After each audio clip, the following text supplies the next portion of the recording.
A primeira live a gente nunca esquece.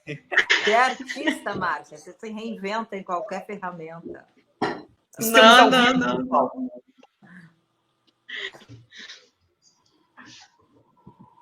Já estamos ao vivo. Bom, então começo eu. Bom dia a todos, a todas, a todes. Vocês que nessa manhã aí tão bonita, né? Estão aqui com a gente. Já que a arte é a dimensão humana que nos resgata, né, desse abismo de seres humanos, dessa angústia existencial, e nos joga para a transcendência, nos joga para a maravilha de ser humano, a gente hoje vai conversar de arte e cultura. Na verdade, a gente vai focar, né? A gente vai fechar um pouquinho o buraquinho, porque a arte é uma coisa tão imensa, cultura é tão imenso, mas hoje a gente vai focar na nova lei de incentivo à cultura de Curitiba, né? Se a arte é a dimensão humana que nos permite viver e não só sobreviver, qual a importância de uma lei de incentivo à cultura? É importante, não é importante? Como é que está a nossa aqui em Curitiba? E para falar sobre isso, então, hoje a gente está aqui com o pessoal do Mandato Participativo, Cultura Ocupa Política, porque ocupar política sempre foi fundamental, agora realmente é mais do que nunca. Estamos aqui com o Diogo, estamos aqui com o Adriano Esturilho, com a Márcia Moraes, com o Theo Ruiz, e vamos conversar um pouquinho sobre isso. Então, eu vou chamar o Adriano Esturilho, né, que é o nosso representante da cultura dentro deste mandato participativo, para começar aí nossa live. Bom dia a todos. Bom dia, Raquel, querida. Tudo bem? Tudo ótimo. Então, vamos brindar com café hoje, é isso? Olha que eu estou no chá de hibisco, mas vamos lá. Eu estou no cafezinho aqui. Eu já tomei o meu. Então, gente, enquanto o povo está chegando, já vi que estão ali. Tá ali a Marcelina Fialho, a Nena, o Luiz Henrique, o povo tá chegando. Mas para aquecer um pouco, cadê o Diogo Bussi? Já tá aí, Diogo?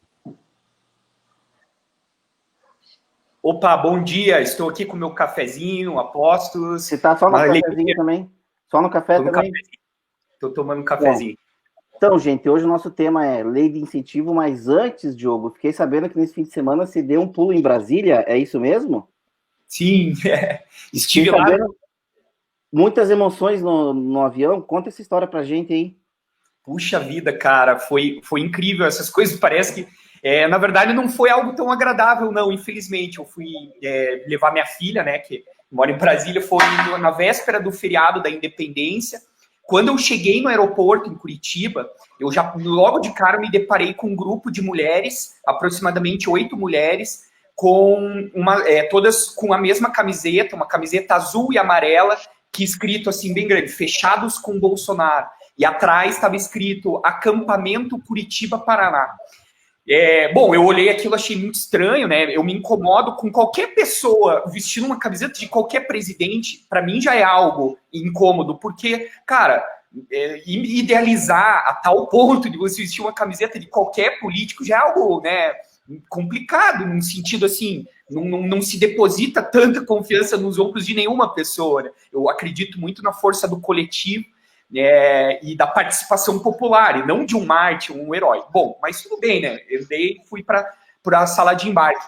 E, infelizmente, aquelas mulheres embarcaram no mesmo voo que eu, e uma delas estava enrolada na bandeira do Brasil. Adivinhe quem sentou exatamente ao meu lado? Pois é, essa mulher que estava enrolada na bandeira do Brasil. E ao longo do voo, logo que antes, assim, nos preparativos ali do embarque e tal, uma delas se recusava a usar máscara. E a aeromoça, gentilmente, super respeitosamente, foi lá e pediu para a mulher, ela estava numa fileira ao lado da minha, para vestir a máscara, porque era regra e que era preservando, né, visando a preservação da saúde de todos que estavam no avião. E antes mesmo do voo decolar, essa aeromoça precisou ir 3 vezes ali pedir para a mulher colocar máscara. E, bom, a gente chegou em Guarulhos, e uma coisa, cada vez que a aeromoça vinha fazer o aviso, ela virava as costas e as mulheres começavam a xingar de tudo quanto é tipo de palavrão a mulher que estava exercendo a sua profissão de uma forma super responsável e ainda diligente, né? E aquilo começou a me incomodar um pouquinho. Quando a gente chegou em Guarulhos, embarquei num outro voo para Brasília, de Guarulhos para Brasília, e, adivinhe, eram as mesmas mulheres, elas estavam sentadas dessa vez na fileira atrás de mim. E aí era a mesma equipe de bordo. E a mulher, e de novo, insistiu em não usar máscara. A mesma aeromoça veio do meu lado e pediu, só que dessa vez ela falou: olha, a gente já acompanhou o voo passado, dessa vez, se você não quiser respeitar as regras, eu vou ter que avisar o comandante. E foi quando elas começaram a xingar bastante a aeromoça, e eu ouvi nitidamente a mulher de trás falando para outra: essa aí deve ser vermelha. E daí, quando a aeromoça saiu, elas começaram a acessar um aplicativo, a conversar entre si, para acessar um aplicativo para fazer uma reclamação sobre a aeromoça. Nesse momento, eu falei, porra, era só o que faltava. A mulher que está preservando a saúde de todos e exercendo a sua profissão dignamente, numa véspera de feriado, as mulheres ali em Santos vão querer prejudicar essa mulher. Isso eu não vou poder admitir. Aí, no final do voo, eu fui lá para essa aeromoça e falei que testemunhei tudo desde Curitiba e que também estava registrando uma chamada, um relato no aplicativo da Gol, só que para parabenizar a aeromoça e para deixar todos os meus contatos, caso ela precise de um testemunho para que não seja prejudicada. Mas, enfim, em resumo, eu só trouxe o relato porque, gente, está muito mais próximo, né? Aquelas episódios de violência contra enfermeiros e profissionais da saúde que estão protestando. Esse negócio está cada vez mais próximo, graças também muito da apatia das pessoas. Então, eu fiz questão de me manifestar publicamente também sobre esse acontecimento e, obviamente, me colocar ao lado da servidora, da funcionária da Gol, mas principalmente para dizer, gente, não se trata mais de direita ou esquerda, de espectros político-ideológicos. Se trata de civilidade contra a barbárie. É isso que nós estamos vivenciando hoje.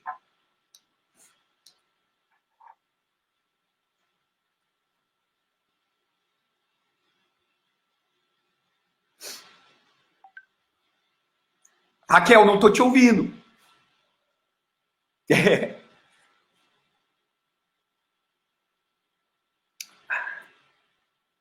Ops. Ai, Aí, agora sim. Agora sim. Que barbaridade. Bom, então, gente, vamos começar o papo agora da nova lei de incentivo, né? Já tivemos nossa Cultura News no dia, o avião de Brasília. Agora vou apresentar nossos dois convidados de hoje, né? Quer dizer, todos somos convidados, todos vocês que estão aí nos ouvindo, mas que estão aqui com a fibra ótica aqui ligada falar com a gente, e depois a gente começa a conversar. Então, está aqui com a gente a Márcia de Moraes, querida Márcia, obrigada por ter vindo. Ela disse que é a primeira live dela, está ali tomando café e chá para acalmar de camomila, vai arrasar. A Márcia é produtora e cofundadora da CIA Senhas de Teatro, grande companhia paranaense, né? Curitibana, paranaense, brasileira, universal. Professora no curso de teatro da FAP, Unespar, foi conselheira municipal de cultura de Curitiba, foi do setorial de teatro de Curitiba e foi do movimento de teatro de grupo de Curitiba, que tem uma história aí longa de militância aqui, né, na carreira artística dessa cidade. Então, participou bastante todos os debates que culminaram, então, na nova lei de incentivo à cultura, que ainda está engavetada, mas será desengavetada. E também do Theo Ruiz, que é músico, produtor, realizador da FINS, Feira Internacional de Música do Sul, militante da arte e da cultura pela Rede Coragem, que reúne profissionais de música de Curitiba, mas não só de música, né? Porque a Rede Coragem está envolvendo muitos artistas falando de temas transversais e fazendo um trabalho aqui bem importante. Eu também quero só me apresentar, sou Raquel Riso, sou atriz, produtora cultural, locutora, dubladora, e estou participando agora com muito orgulho e esperança e renovação do Teatro em Movimento, né, do TEM, Teatro em Movimento de Curitiba, que deve ter bastante gente aqui com a gente e que está me renovando, está me ajudando a reentender este momento e está muito bacana. Então é isso. Então, Theo, está pronto? Vamos começar? Theo, você pronto, agora falar... estou aqui com o chazinho também. A gente queria, né, além de ser o bom dia que você vai dar, falar sobre essa nova lei de incentivo de Curitiba. A história, desde quando, como é que ela começou? Como é que começou essa história? Raquel, Theo, só rapidinho antes de começar, desculpa, galera, mas silenciei um microfone que ele não tá falando, que a gente tá ouvindo um barulhinho aí no fundo. Vai lá, Theo. Bom dia, gente, tudo bem? Então, primeiro, agradecer o convite, né, do Adriano, do Diogo, de estar aqui mais uma vez falando sobre cultura, né, na cidade. A gente está vivendo um momento muito único, assim, né? Como a Raquel falou, assim, o Teatro em Movimento tem renovado, né, as discussões. Eu acho muito importante o surgimento desses coletivos, assim como Coragem, né? Eu também já estou na militância faz bastante tempo, fui interlocutor geral do Fórum Nacional da Música, na época das câmaras setoriais, né? Quando o Juca foi ministro, enfim, a gente participou bastante de discussões nacionais e tinha uma efervescência, uma ideia mais transversal mesmo, né, de política pública para a cultura, de descentralização, né, os pontos de cultura, cultura viva, enfim, toda essa época. E a gente realmente tem ficado muito carente disso, né, nos últimos 10 anos. Mas agora, assim, tanto o Teatro em Movimento quanto o Coragem, que é esse coletivo que eu estou participando, estão ajudando a gente a renovar, né, não só as esperanças, mas inclusive renovar o próprio discurso, a discussão, o que a gente entende como política pública, que tipo de ações, né, a gente pretende seguir, enfim, né, então eu também me sinto muito feliz, né, de estar nesse novo momento, participando, né? Nunca estive alheio às discussões, né, políticas. A gente não tem como mais, né? A gente que começa a prestar atenção nisso vai e que acha que pode colaborar um pouco, né, com a melhora, né, do setor de alguma forma. A gente continua, tanto que, né, a Fins é um evento que justamente de agregar, né, e também de discussões, mas de pensar mais o mercado da música como um todo.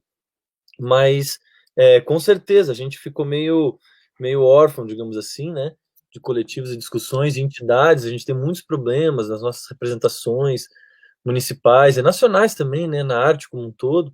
Então acho que esses coletivos estão surgindo nesse momento. Acho que Brasil afora, né, mas aqui em especial eu destacaria mesmo esses dois, né, o Coragem e o Tem, que estão fazendo um trabalho aí, né, de militância ativa e esclarecedora, eu diria assim, né.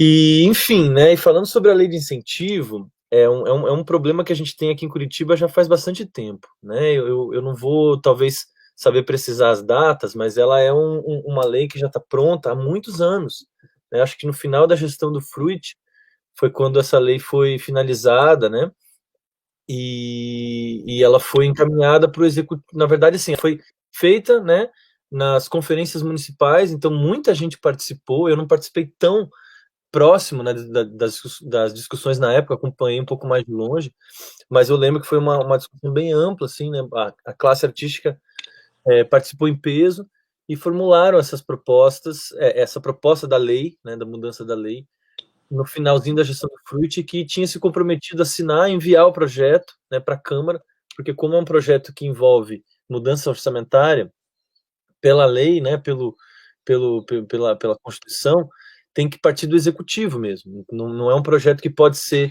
de iniciativa do legislativo, né?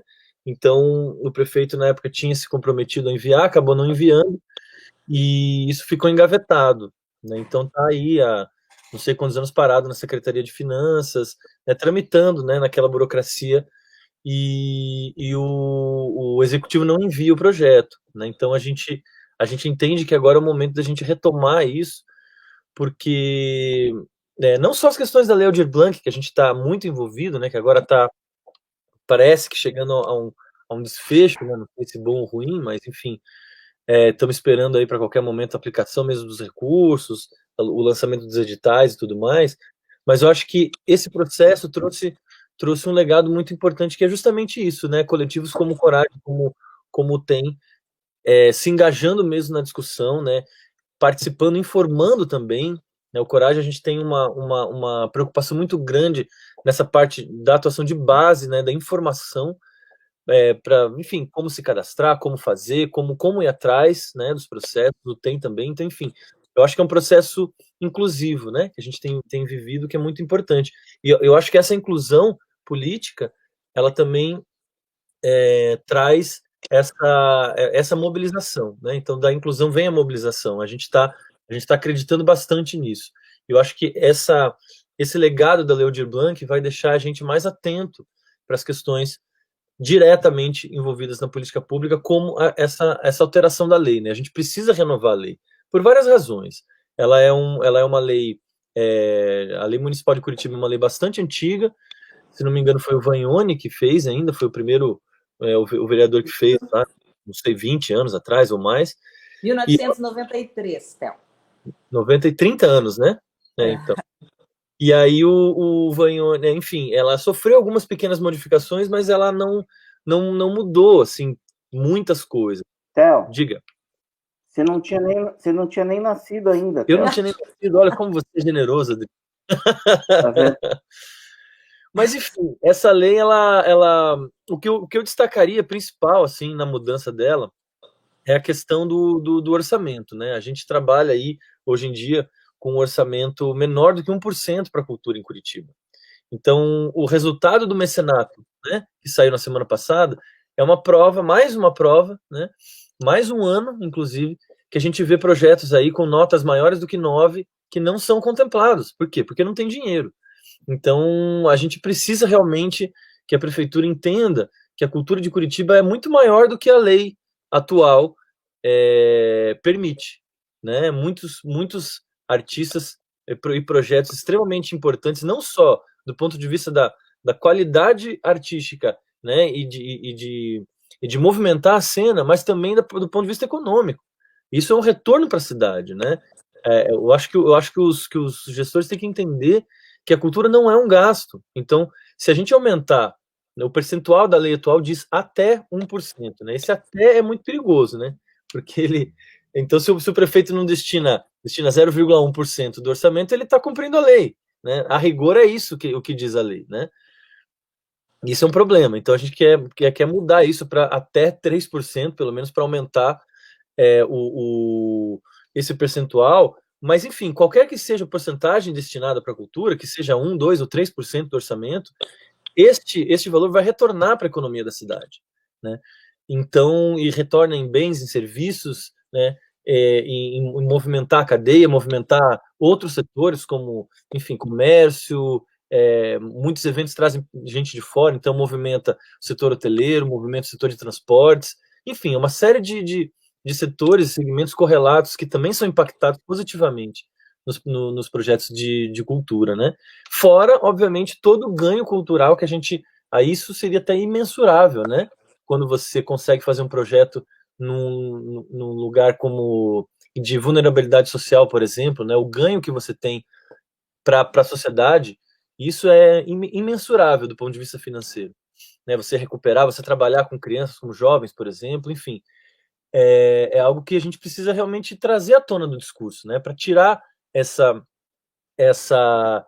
ranço, né, de que artista fica só dependendo de verbas públicas, de leis de incentivo e etc, etc, porque, a rigor, todos os segmentos dependem, igrejas têm isenções de impostos, o setor automobilístico, enfim, né? E por que na cultura isso é tão problemático? E assim, tem muita gente que não vive de lei de incentivo e que trabalha com cultura. Então, assim como qualquer segmento, tem as iniciativas públicas, privadas, mistas, né? Enfim, a cultura também. Então, é essa discussão que a gente está querendo trazer agora para atualizar, né, essa lei de incentivo que vai aí colaborar com tantos artistas curitibanos e curitibanas que estão há anos aí e vai, com certeza, contribuir para a economia da cidade também.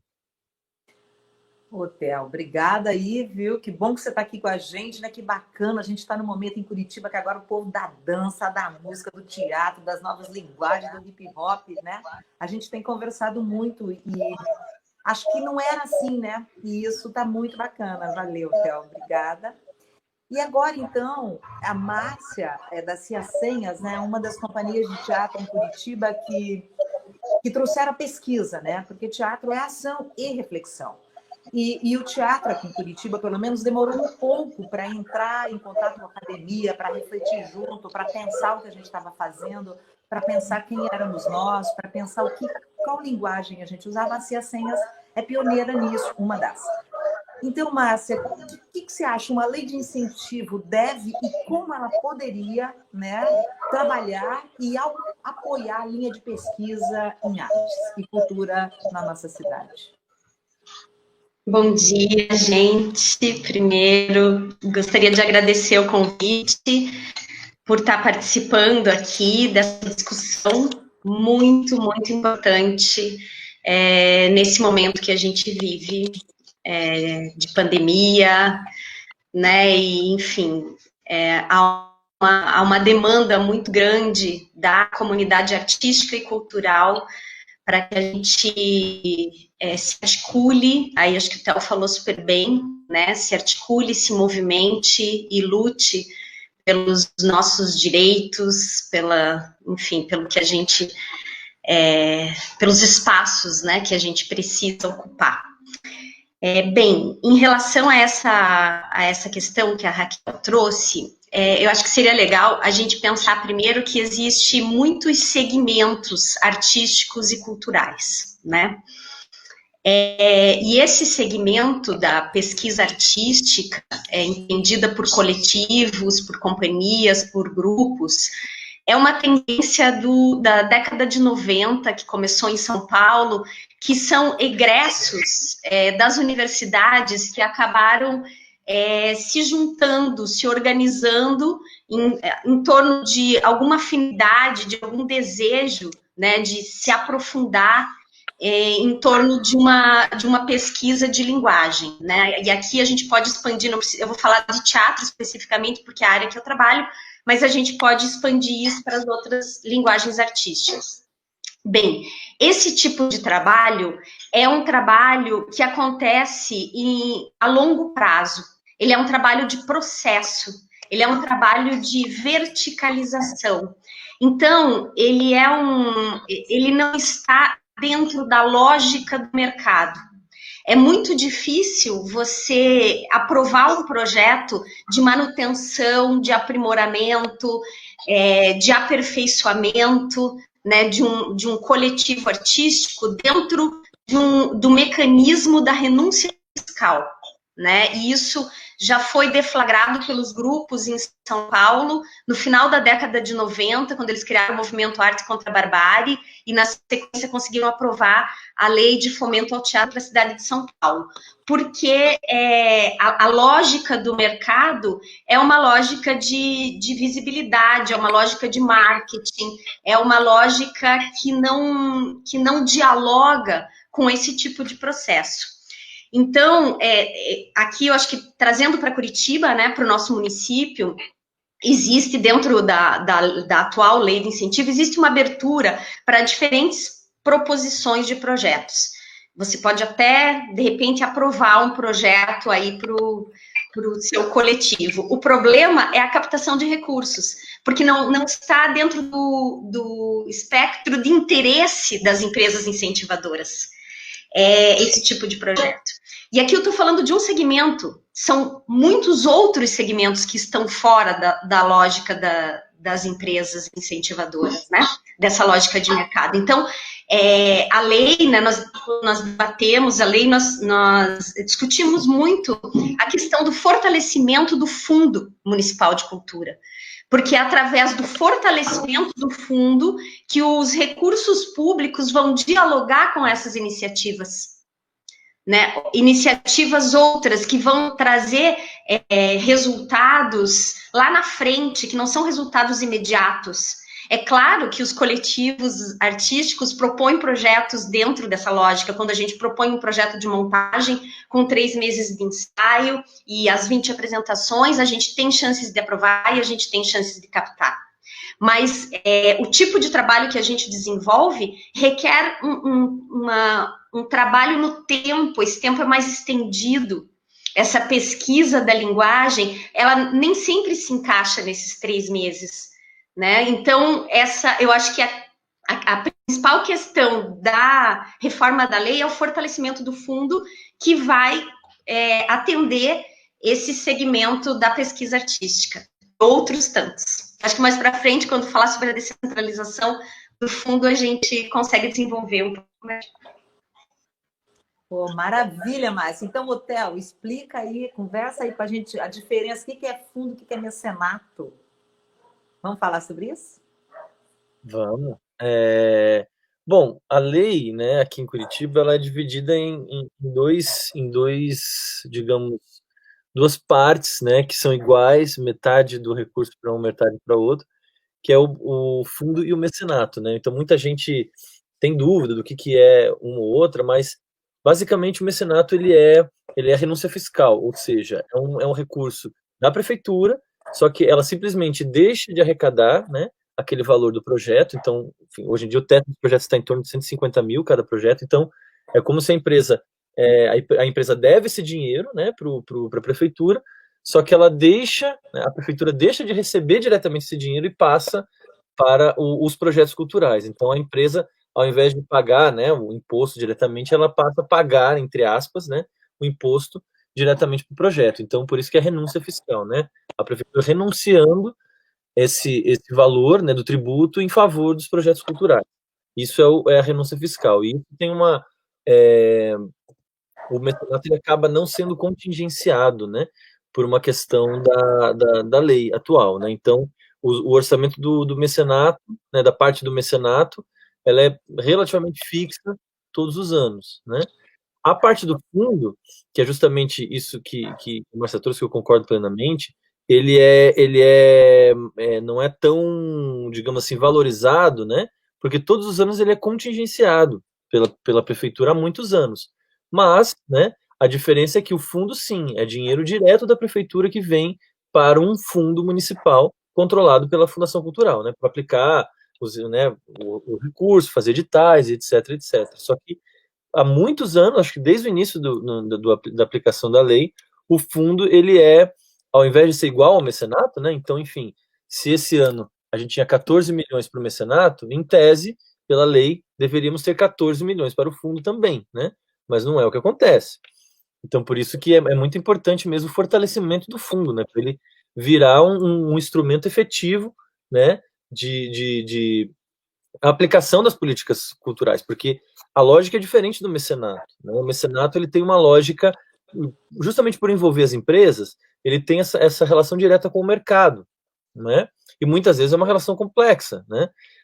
Em outros lugares, por exemplo, no Rio Grande do Sul, essa renúncia fiscal, acho que todos os estados, né, e as principais capitais têm mecanismos de lei de incentivo e, se não me engano, renúncia fiscal. No caso do Paraná aqui, a renúncia fiscal é o Profis, né, que é pelo ICMS daí, né?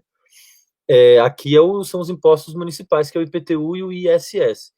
Então, no caso do Rio Grande do Sul, o Estado, né, a renúncia fiscal do ICMS, ela exige uma contrapartida, né? Então, do ponto de vista filosófico, ideológico, né, digamos assim, você obriga as empresas a tirarem um dinheiro do bolso, né, digamos, de forma prática, assim, é isso, né, porque a renúncia fiscal, ela permite que a empresa, né, destine esse dinheiro para os projetos culturais, em troca ela ganha marketing, ela ganha propaganda, pode colocar logomarca no projeto e uma série de outras coisas que a empresa tem como contrapartida, ou seja, então a empresa não gasta dinheiro, né, e ainda faz propaganda com dinheiro público. No caso do Rio Grande do Sul, eles resolveram, entre aspas, né, essa questão, exigindo que as empresas desse uma contrapartida de pelo menos 10%. Então, se ela dá, no caso aqui, se a empresa desse 150 mil para um projeto cultural, 10% desses 150 mil ela teria que depositar no fundo, que é o que acontece no Rio Grande do Sul. Então, 15 mil de cada projeto a empresa teria que depositar no nosso fundo municipal, se a gente seguisse a lógica deles lá, né? A Lei Rouanet tem uma outra forma, né? Então, tem o artigo 18, o artigo 26. Então, os projetos enquadrados no artigo 26 também não tem um abatimento de 100%. Então, a empresa tem que tirar uma parte do dinheiro do bolso também, né? Então, do ponto de vista filosófico, a renúncia fiscal, esse tipo de renúncia fiscal obriga, né, as empresas a contribuírem com o fundo, né? Com outro mecanismo de fomento. Não é o que acontece aqui. Aqui as empresas conseguem um abatimento total, né? Então, se ela deposita 150 mil, é porque 150 mil foi deixado, né, de ser cobrado daquele imposto. Então, ela tem um abatimento total. E isso é uma, enfim, né, é uma discussão, né? Claro que se você vai falar com as empresas, obviamente que elas não querem, né, que isso mude. Eu acho que isso não é tema da nossa lei, mas só para a gente entender assim, a diferença dos mecanismos. Então, o mecenato tem essa relação com o mercado direta, né? Porque envolve as empresas por conta disso. O fundo não. O fundo é dinheiro diretamente da prefeitura, do orçamento, né? E aí a prefeitura tem a liberdade, né, no caso da fundação, tem a liberdade de aplicar esse recurso da melhor forma que ela considera naquele momento. Então, políticas de descentralização, políticas de ocupação de espaços que a fundação vê que não, esse espaço está meio obsoleto, a gente precisa ocupar. Então, através do fundo, ela consegue direcionar projetos especificamente para esses gargalos, né? Enfim, digamos, que a gestão considere. Não é uma divisão ruim, assim, eu acho, sabe? É uma coisa que os dois mecanismos podem coexistir, né? Então, a proposta, ela não é ruim. Então, em Curitiba funciona, de certa forma, há muito tempo.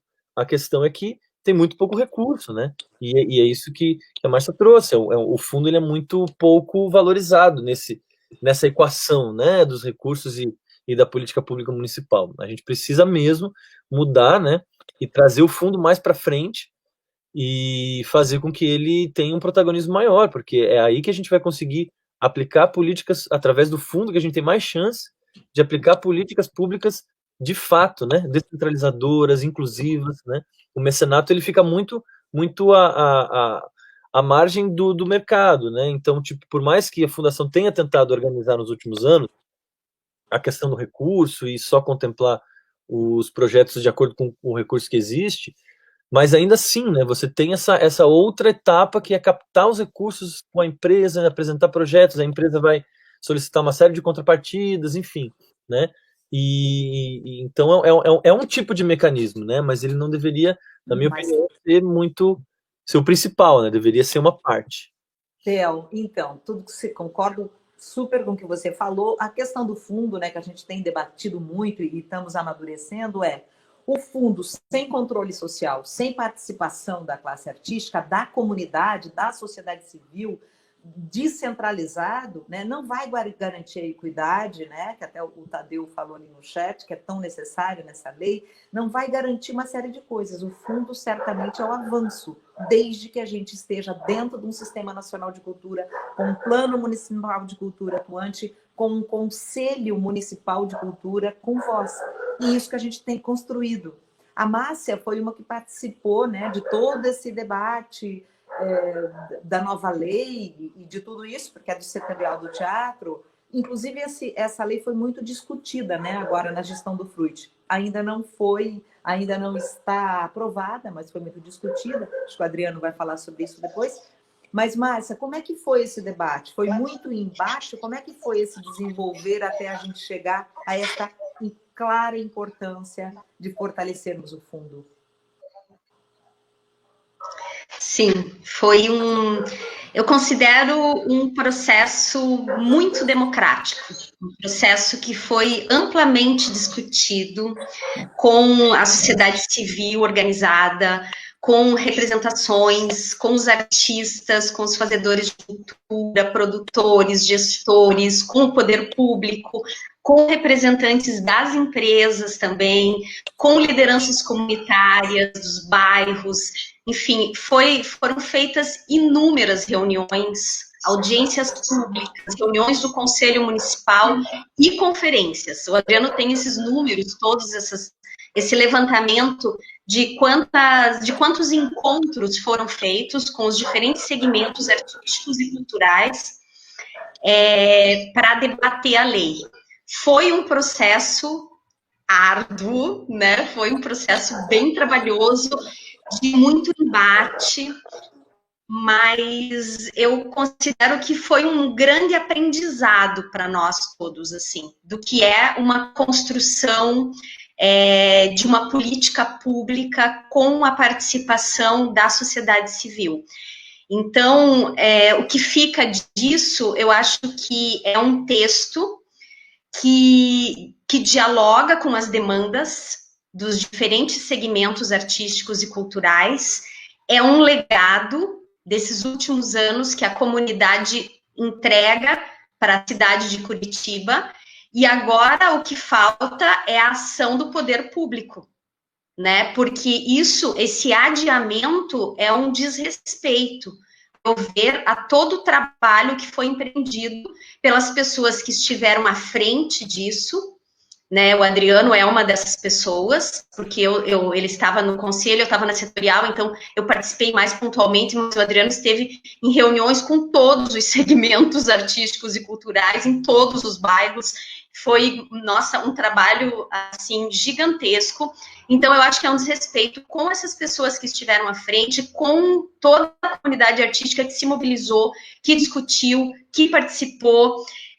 Assim, eu acho que nós temos um documento que, eu posso dizer, ele não é perfeito, eu não concordo com tudo que está ali, mas concordo com o processo, entende? Nós chegamos, em alguns aspectos, em meio termos, assim, que pudesse atender as demandas das partes que estavam ali em embate, né? Então, não foi uma coisa que foi imposta de cima para baixo. Então, eu considero, assim, um grande legado da comunidade que nós aprendemos como fazer juntos. Juntas e juntos. Sem dúvida. Gente, nosso tempo. É um problema, né? Que já está voando. Maravilhoso papo. Então, Adriano, agora, para a gente ganhar, né? Vamos ter que ser meio rápido falar por quê, né? Se é tão importante, que concordo completamente, essa construção democrática única que aconteceu em Curitiba e continua acontecendo, porque a lei não foi aprovada depois de tanto. E aí, Adriano, talvez você já engate e fale aí das principais e necessárias alterações que foram propostas. Gente, bom dia para todos. Então, vou pegar o gancho aqui em várias coisas da Márcia, do Theo, para reforçar, né? A gente falou aí muito da questão da participação social, por exemplo, né?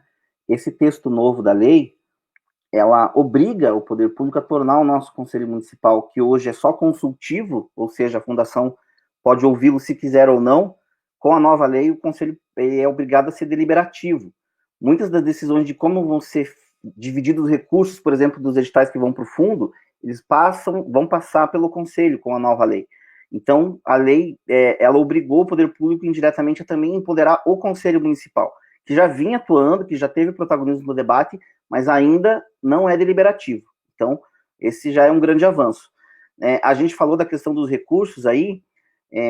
Hoje, a lei como está, ela prevê um investimento de até 2% do IPTU e do ISS da cidade, que pode ser voltado para esses projetos culturais, para os editais, tanto do fundo quanto do mecenato, né? E com a proposição que a gente fez dessa nova lei, a gente pede que pelo menos isso suba para 3%, né? Para que a gente tenha um fomento mais efetivo, e também porque uma das principais bandeiras da nova lei é diversificar as áreas que podem ser atendidas, né? A lei como está, a gente já falou, é uma lei importante, mas ela já tem 30 anos. Então, quando ela foi concebida, ela pensava ainda numa ideia de arte e de cultura mais dentro daquelas linguagens mais tradicionais. Então, a gente, hoje, na lei como está, ela prevê projetos de teatro, de música, de dança, mas é muito difícil, às vezes, você engaixar outras áreas que têm uma construção mais transversal, como, por exemplo, o hip-hop, como, por exemplo, outras áreas ligadas ao conceito de cultura de uma forma mais ampla, a cultura alimentar, enfim. A nova lei prevê que todas as áreas que estão desenhadas lá no Sistema Nacional de Cultura podem passar a receber recursos através dessa nova lei de incentivo. Para que a gente possa atender mais áreas, a gente precisa de mais recursos. Por isso que a gente está pedindo para subir de 2% para 3%, porque senão, Tadeu, acontece o que aconteceu semana passada, né? A gente teve, semana passada, a resposta do edital do mecenato desse ano, e o que a gente percebe? A cada ano, como não há uma correção de recursos, como os recursos não aumentam, a gente tem menos projetos aprovados, né? O prefeito Greca não tem feito a correção aí dos recursos da lei de incentivo, nem para acompanhar a inflação, né? Um número para a gente ficar aí horrorizado: no primeiro ano do prefeito Greca, foi destinado mais ou menos para o nosso mecenato de 12 a 13 milhões. Se a gente estivesse fazendo a correção, pelo menos da inflação, a gente tinha que estar perto dos 20 milhões hoje. Mas a semana passada o anunciado é que nós caímos para 11 milhões, né, dado o momento de pandemia que a gente está. Então, as pessoas perguntam, por que tem tão pouco projeto aprovado? porque tem pouco recurso. Cada vez mais a cidade fica mais plural, tem mais demanda, tem mais áreas para serem atendidas e o recurso diminui. Acontece que a gente tem poucos projetos aprovados. Então, essa é uma coisa fundamental para a gente encarar. E, por fim, o fundo que vocês falaram aí, que com certeza é o nosso principal mecanismo de fomento, é o mecanismo mais democrático de fomento. Na nova lei, a gente propõe um mecanismo muito importante novo, em que a gente propõe que uma parte do recurso que entra pelo mecenato, ou seja, pela renúncia fiscal das empresas, ele vai ser repassado automaticamente para o nosso fundo de cultura, né? Hoje é assim, uma empresa quer incentivar um determinado projeto. De cada R$100 que essa empresa ia pagar de imposto, de ISS, por exemplo, em vez de pagar os R$100 direto para a prefeitura, ela pode destinar 80, ela paga R$80 de imposto e ela destina R$20 para o projeto que ela escolheu do mecenato. Pelo mecanismo novo, além desses R$20 que a empresa vai depositar e vai incentivar o projeto que ela escolheu, ela ainda vai repassar mais R$10, ou seja, 10%, direto para o nosso fundo de cultura.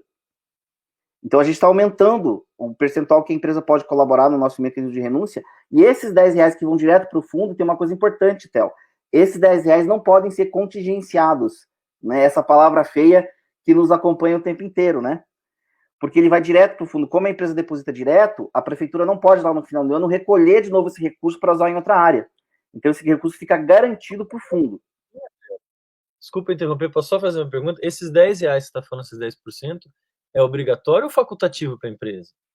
É obrigatório, mas ele é descontado também. Então, é renúncia fiscal. Ou seja, a empresa, em vez, ela vai pagar 70 de imposto, 10 para o fundo e 20 para o projeto que ela escolheu. Ela continua não tirando do bolso.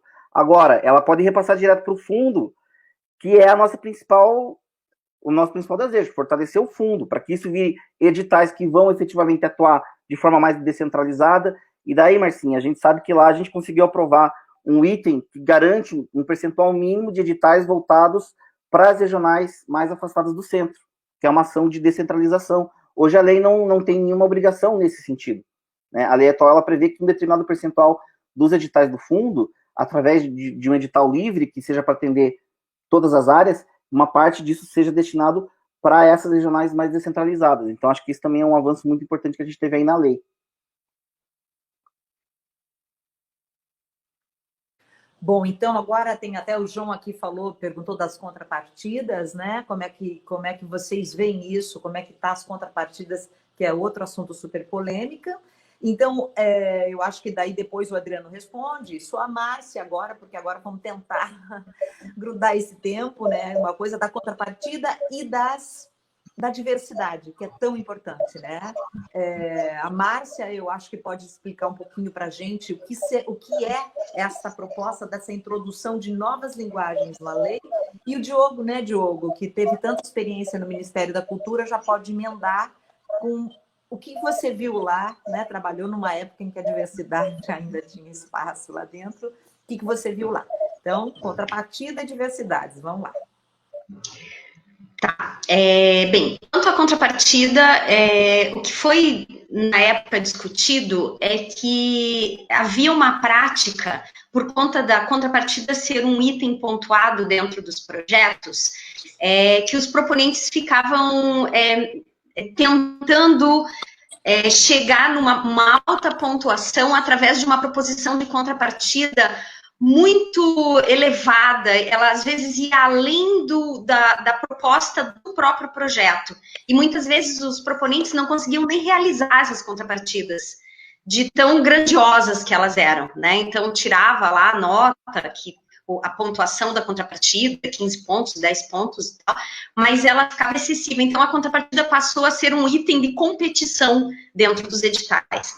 Diante disso, a gente, entendendo, sim, a importância, né, da contrapartida, a importância de compartilhar com a comunidade esses bens culturais produzidos pelo projeto, resultantes do projeto, nós fizemos a proposta de que a contrapartida deixasse de ser pontuada. Ela continua sendo uma obrigatoriedade dentro do projeto, ela vai ser definida dentro de cada edital, conforme o objeto do edital, sugerida pelas setoriais de teatro, aprovadas pelo Conselho Municipal de Cultura, né? E então definida cada edital, mas não mais pontuada, e sim apenas como uma obrigatoriedade. Acho que está respondido. E aí, em relação à diversidade, né? A inclusão de novas linguagens. Bom, a lei, ela se alia ao Sistema Nacional de Cultura, né? Eu acho que isso é de um conhecimento amplo, assim, que quando o Ministério da Cultura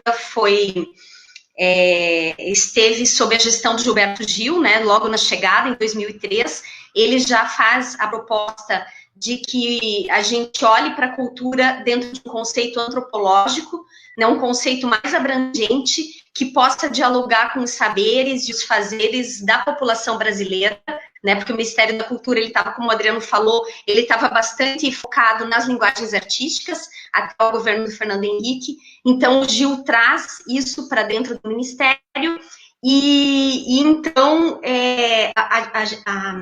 toda a gestão, né, toda a construção das políticas públicas passa a olhar para essa diversidade de expressões artísticas e culturais no Brasil, que realmente é incrível, né? É maravilhosa. E aí, eu acho que Curitiba também, quando está pensando essa lei, ela se alinha ao Sistema Nacional de Cultura e inclui, né, essas outras linguagens e expressões e manifestações culturais.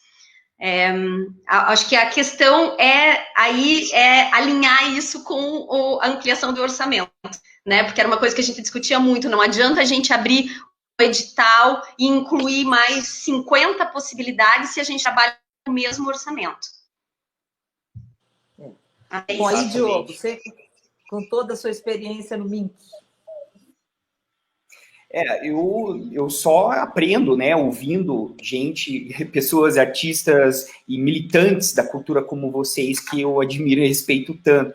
Porque antes de qualquer coisa, como muito bem trouxe o Theo e a Márcia, é inacreditável. E como político, né, na minha visão, ou qualquer político, não tem, eu acho um absurdo, assim, a gente acompanhar tantos políticos que incorporam em suas bandeiras políticas propostas para a cultura, enquanto nem o Sistema Nacional de Cultura, que é, como a Márcia muito bem trouxe, uma das construções populares, democráticas mais bonitas e mais bem trabalhadas, né, cujo esforço precisa ser valorizado com a sua plena implementação, para mim causa muita estranheza pessoas se apresentarem como políticos, apresentando propostas, enquanto essa construção tão bonita e tão importante ainda não foi nem, né, implementada na sua plenitude. Então, se é para ter alguma proposta política em tempos eleitorais, que seja brigar pela plena implementação do Sistema Nacional e, consequentemente, do Sistema Municipal de Cultura.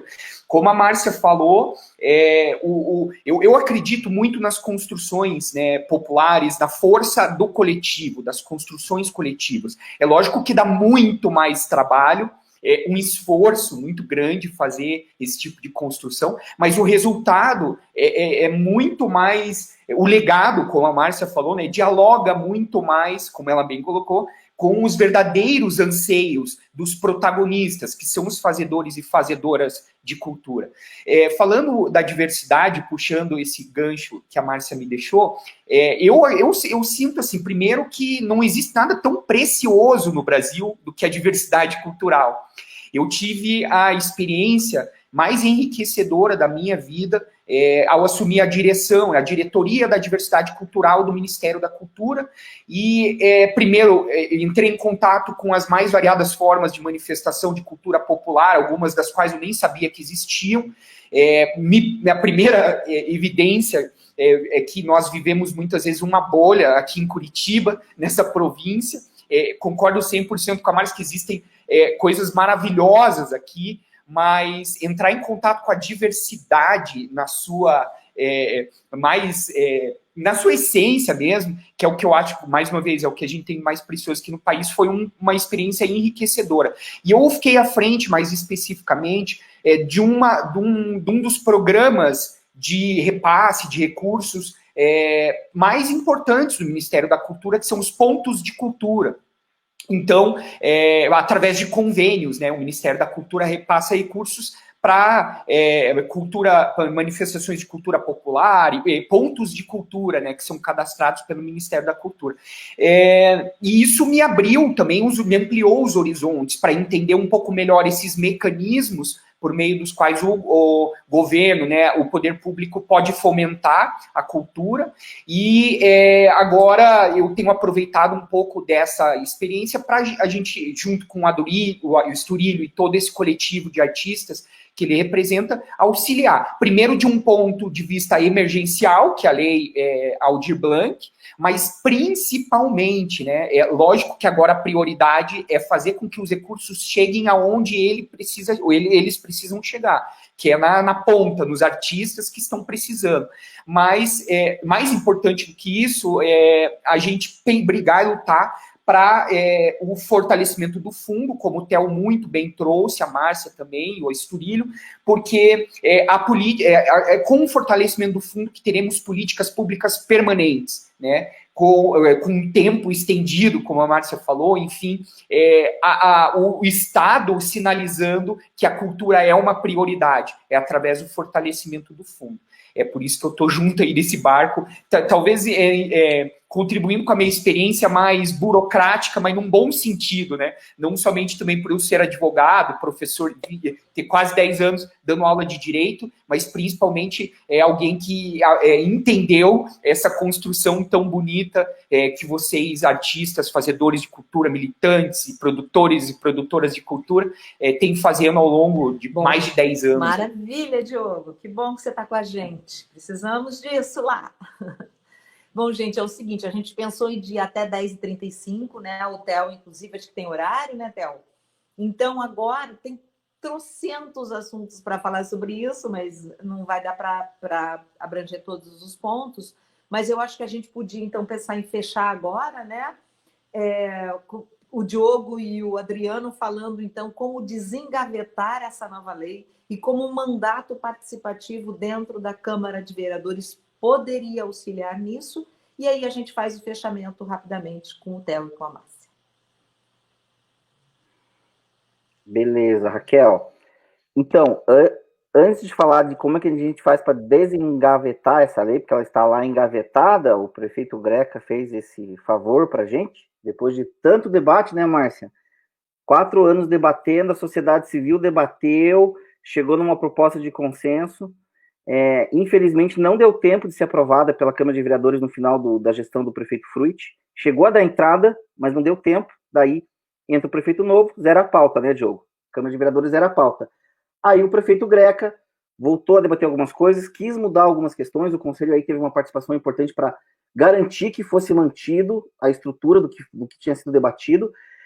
E daí foi para uma comissão, para outra, e o projeto está lá parado há meses, não vai para os vereadores aprovarem. Então, assim, a gente precisa, no início do novo mandato, o nosso sonho, né, Theo, é ainda fazer pressão para quem sabe ainda esse ano votar.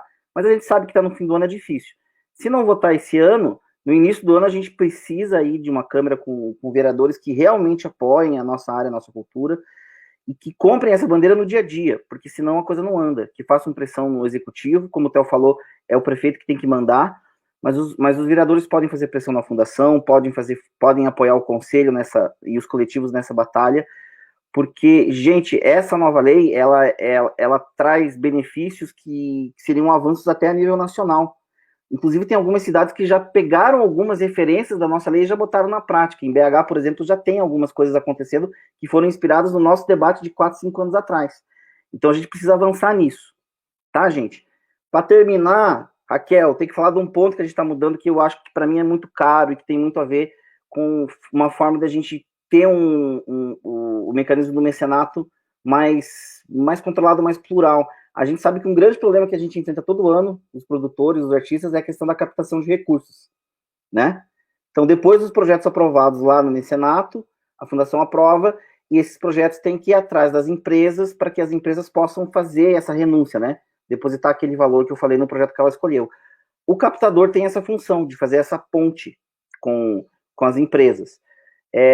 Infelizmente, muitas vezes, como a gente tem uma demanda muito grande né? Tem muito mais projetos aprovados do que recurso liberado pela prefeitura. Isso dá um superaquecimento nesse mercado da captação. Então, a gente tem muitas vezes isso muito concentrado. A captação da cidade, às vezes, está na mão de 5 ou 6 captadores apenas. Então, na nova lei, a gente prevê formas de distribuir um pouco essa captação. Hoje, por exemplo, um captador pode captar quantos projetos ele conseguir. A gente sabe de captador que capta 10, 12, 15 projetos. Com a nova lei, assim como tem uma limitação para os artistas, eles só podem propor 2 projetos, os captadores também só vão poder captar 2 projetos. Para que a gente tenha mais gente captando, tenha um mercado e que evite de alguns captadores ficarem tentados a cobrar, inclusive, percentuais acima do que a lei permite. Que a gente sabe que é um problema que a gente tem que enfrentar, embora não seja um problema dos artistas, dos técnicos, mas é um problema que a gente tem que enfrentar. Então, esse é mais um exemplo de como essa nova lei vai democratizar os recursos e vai tornar a nossa política pública mais ampla, mais diversa, que é o desejo que todos nós que militamos aí pelo Sistema Nacional de Cultura estamos sempre nessa batalha, né, Diogo? É o nosso norte, a gente diz. A gente fala de Sistema Nacional de Cultura aí há 15, 20 anos, toma café, almoça e janta Sistema Nacional de Cultura, gente. É isso aí. Muito bom, é isso mesmo. Eu lembrei, ouvindo a Márcia falar de um livrinho que para mim mudou a minha vida, um dos livros que eu mais gostei, que é do Roque Barros Laraia. Ele fala Cultura, um conceito antropológico. E que bons tempos, né, de Gilberto Gil. Então, eu ainda tenho muita esperança de resgatar as políticas públicas de fomento e de estímulo à cultura, porque a cultura é uma das vias emancipatórias, né, dos seres humanos. O povo com acesso às possibilidades de manifestação cultural, ele é um povo que não se submete, né, à opressão, é um povo emancipado, é um povo que escolhe bem os seus representantes. E é muito característico, né, dos nossos últimos... de todos os períodos, vamos dizer assim, mais sombrios, né, de autoritarismo, uma tentativa de silenciamento da cultura e da educação, né? Então, mais do que nunca, e é justamente a cultura, da cultura de onde emergem as resistências e os movimentos de transformação, né? Então, eu sigo acreditando muito, estou 100% conectado com vocês nesse momento tão difícil, mas também me sinto, eu aposto muito na força dos coletivos culturais para a gente virar esse jogo. Eu quero agradecer imensamente Márcia e Theo, Adriano e Raquel, por me ensinarem tanto aqui nessa manhã, nesse cafezinho, e que a gente tenha mais diálogos como esse, diálogos tão enriquecedores e produtivos. Muito obrigado. Sigo aprendendo muito e admirando muito vocês. Obrigada aí você, Diogo, né? Todos estão com a gente. Espero, né, Diogo, que o Diogo falou que hoje sonhou que em novembro a gente estava fazendo a festa da vitória, comemorando, né? Espero que você entre na Câmara e a gente está junto e a gente vai seguir aí nessa batalha com tantos pontos, né? E que a gente possa efetivar isso, que também são sonhos, né? Mas que fazem parte do ser humano, talvez a parte principal. E Theo e Márcia, vamos fechar, então? Quem começa, Theo? Bom, gente, eu agradeço também a oportunidade de estar aqui, sempre que possível, né? A gente está participando das discussões, porque eu acho que não só nesse momento, mas nesse momento, né, principalmente como trouxe o Diogo aí, nesse momento tão sensível que a gente vê autoritarismos brotando e etc, que eu acho que é mais importante ainda a gente entender o valor da discordância, né? A discordância ela é uma coisa boa, né? A gente aprende, a gente discute, a gente debate. Acho que daí que vem a beleza né? A beleza das coisas, né? Isso que o Adriano falou, que esse projeto de Curitiba serviu, inclusive, de inspiração para outros, é justamente porque ele foi fruto de um debate amplo, né? Claro que, obviamente, né, se for analisar pontos pontuais, eu também vou ter discordâncias, acredito que o próprio Adriano, que participou mais ativamente, enfim, né, a gente não tem como concordar 100% e não tem como ter, né, a nossa posição individual representada e refletida 100% nas coisas, né, porque se fosse assim, seria realmente uma ditadura, um autoritarismo, né? A democracia, ela prevê essa questão. Então, é claro, né, tem momentos que o meu ponto de vista não vai ser acatado, tem outros que vai, enfim. Eu acho que é aí que a gente vai construindo as coisas de forma coletiva, porque só assim, né, é impossível uma pessoa ter a visão plena e certa, né, entre aspas, né, porque essa coisa da verdade absoluta também é muito relativo, né? Então, uma pessoa só ter, né, o controle, ter a noção completa de tudo é impossível, né? Tem questões que fogem à minha realidade que eu não tenho como saber, né? Mesmo que eu vá lá nas questões da periferia, de descentralização, por mais que eu vá lá, que eu visite, que eu vivencie, né, mas não faz parte da minha realidade, né? Então, a gente precisa ouvir as pessoas que estão lá, né? A gente não tem como saber como funcionam as coisas, né, nas comunidades indígenas, por exemplo, que tem em Curitiba, né? Duvido que a maioria das pessoas saibam, inclusive, que existem comunidades indígenas em Curitiba. Enfim, a gente tem que ouvir essas comunidades para saber o que eles precisam, né? E a partir disso tentar fazer, né, leis e projetos mais inclusivos. Eu acho que essa é a lição que eu tenho tido bastante, assim, né? Nesses últimos anos, né? Nesses últimos meses de debates sobre Aldir Blanc e tudo isso, né? Então, sempre que tem essa oportunidade de debate, eu acho que a gente aprende e a gente avança, né, nessas discussões coletivas. Então, eu te agradeço aqui o convite. Obrigada, Theo. Grande Theo, músico juntos. Márcia, vamos lá? Então, também gostaria de agradecer esse espaço, esse encontro, essa conversa deliciosa e dizer que a cultura precisa estar na pauta da política, né? Precisa estar na pauta dos parlamentos municipais, estaduais, federais. Eu temo muito que aconteça o que aconteceu com a lei, com o projeto de lei pró-cultura, que foi debatido por 6 anos, que era a reformulação da Lei Rouanet, e era um projeto, nossa, incrível, assim, que também foi construído a partir de muitos debates em cidades de pequeno, médio e grande porte, foram ouvidas muitas vozes, muitos segmentos, muitos artistas e fazedores de cultura, e essa lei, a partir do momento que ela vai para o Congresso Nacional, ela não consegue sair de lá nunca mais, né? Então, ela sofreu várias alterações e não foi aprovada. Então, eu acho que, nesse momento, a gente precisa unir forças, né, os coletivos aí organizados, Coragem, Teatro Movimento, jovens artistas que estão chegando, que estão com força aí, vamos pressionar, né? Eu falo muito com os alunos, a gente tem que participar, a gente tem que ocupar, a gente tem que discutir, porque, como diz Gilberto Gil, construir políticas públicas de cultura é fazer cultura, né? Então, a gente tem que pôr a mão na massa, né? As coisas não vão acontecer num passe de mágica se a gente não se envolver, se a gente não tirar um pouco do nosso tempo para construir esse mundo que a gente quer, esse país que a gente quer, essa cidade que a gente quer, né? Uma cidade mais democrática, mais inclusiva, com mais arte e cultura por todos os lados. É isso, gente. Obrigada. Tudo bem.